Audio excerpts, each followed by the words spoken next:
يا مساء السعادة والسكر الزيادة والضحك اللي من القلب، ويا صباح النور على كل اللي بيسمعونا في كل حتة.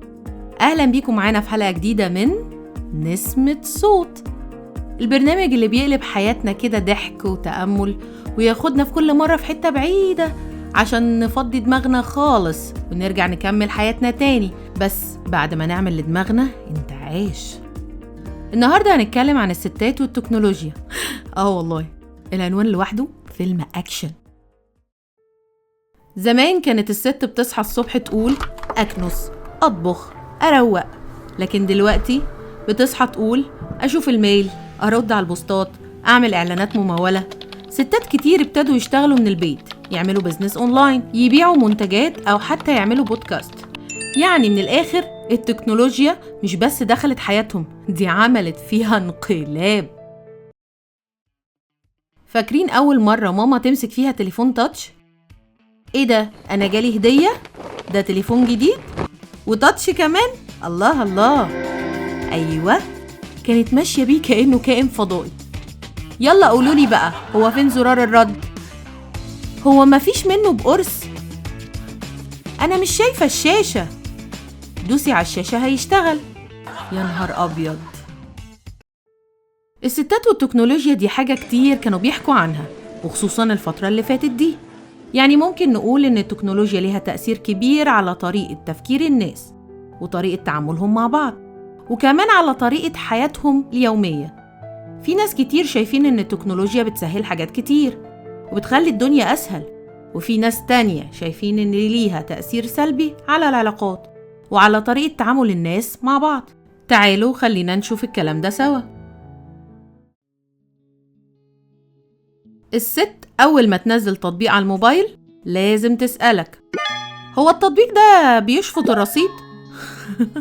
لا يا طنط، هو مش مكنسة.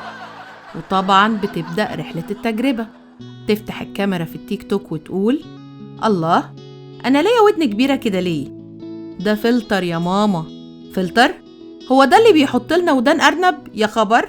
خلينا نقول إن التكنولوجيا لعبت دور كبير في تغيير طريقة تواصل الستات، وخصوصاً من خلال وسائل التواصل الاجتماعي. وبقت الستات بيتواصلوا بسهولة أكتر مع بعض ومع غيرهم، وبقى في مجموعة كبيرة على الإنترنت بتتكلم على حاجات كتير زي الموضة والطبخ، وحتى عن مشاكلهم الشخصية والنفسية. الستات ما بقتش تروح السوق بقى هو اللي يجي عندها. بس يا ويلك بقى لو طلبت حاجة وجات مش زي اللي في الصورة.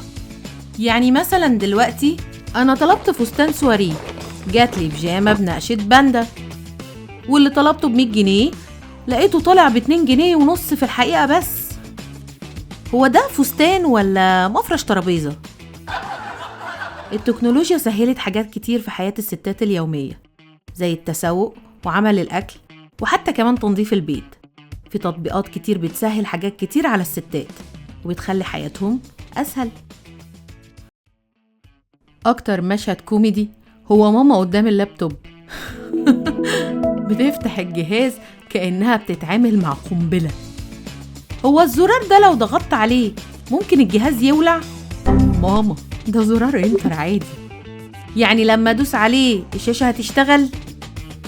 نقدر نقول إن التكنولوجيا فتحت فرص عمل كتير للستات، وبقت في وظائف كتيرة ممكن الستات يعملوها من البيت أو في شركات كبيرة.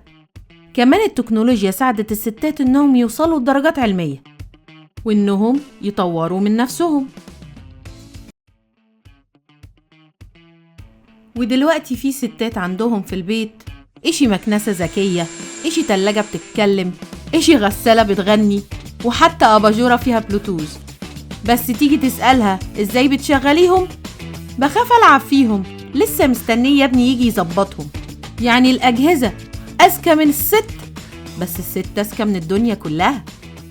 الست أول ما تنزل فيسبوك تبتدي بقى تحط صور كل حاجة، أنا وبنتي في المطبخ، أنا وبنتي في الساحل، أنا وبنتي في السنترال. يا طنط فين الخصوصية؟ أنا وبنتي في الحظر. وطبعا الست من دول تقعد تقرأ كل الكومنتات وترد عليهم واحد واحد. شكرا يا أم منى، ده من ذوقك والله. لا يا أستاذ سعيد والله ده مش سحور، ده عشا. ممكن وسائل التواصل الاجتماعي تسبب مشاكل في العلاقات، أو ممكن الستات يتعرضوا للضغوط النفسية بسببها. ده غير بقى المصطلحات اللي عايزة لها قاموس عشان تترجم. اليو اس بي ده ايه؟ ده ريموت التكييف صح؟ الواي فاي ده ايه؟ ده اسم كريم للبشرة؟ البلوتوز ده جهاز قياس الضغط مش كده؟ ايوه يا طنط. وهارد ديسك ده اسم عريس جديد. تعالوا كده نشوف أمثلة من الواقع. عندنا مثلا أم شيرين من امبابة، فتحت قناة يوتيوب وبتطبخ أكلة كل يوم، وبقت مشهورة جدا وبتكسب فلوس حلوة قوي. وفي كمان رحاب من سوهاج، اتعلمت تصميم جرافيك على الانترنت، وبتشتغل دلوقتي مع شركة حلوة قوي في دبي، وهي قاعدة برضو في بيتها.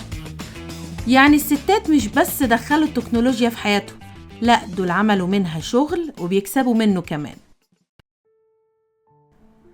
بس خلونا نكون منصفين، هنلاقي هنا في شوية تحديات. مش كل ست عندها انترنت سريع ولا موبايل حديث ولا وقت أصلا وسط طلبات العيال وشغل البيت. وفي ناس بيقولوا ما هو بدل ما تشتغلي اونلاين ركزي في بيتك. طب ليه يا عم؟ هو الشغل اونلاين عمل لك ايه؟ ده بالعكس، الست بتشتغل وتربي وتطبخ وكل ده وهي قاعدة في بيتها وسط ولادها. لا وإيه؟ بتحقق ذاتها كمان، عشان ما تقولش أنا نسيت نفسي ومستقبلي والجواز والولاد عطلوني. والله الستات دول طلعوا بطلات خارقات. ورغم كل ده الستات بقت أبطال في التكنولوجيا، من اللي بتدير شغلها أونلاين للي بتشتغل مونتاج للي بتعمل برامج وبتشتغل عن بعد.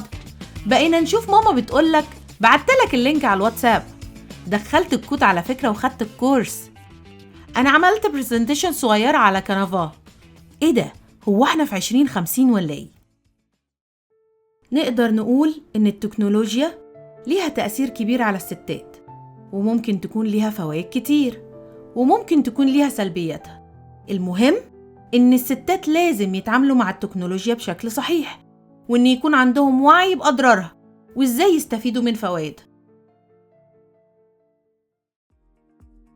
وبكده تكون خلصت حلقتنا النهاردة، حلقة ضحكنا فيها وتعلمنا شوية وعرفنا فيها إن التكنولوجيا مش حاجة مرعبة، بس أوقات بتكون مرعبة قوي لما ماما تقرر تعمل لايف وهي بتعمل كيكة في المطبخ. كنت معاكم في نسمة صوت اللي دايما فيها نسمة خفيفة وسط دوشة الحياة.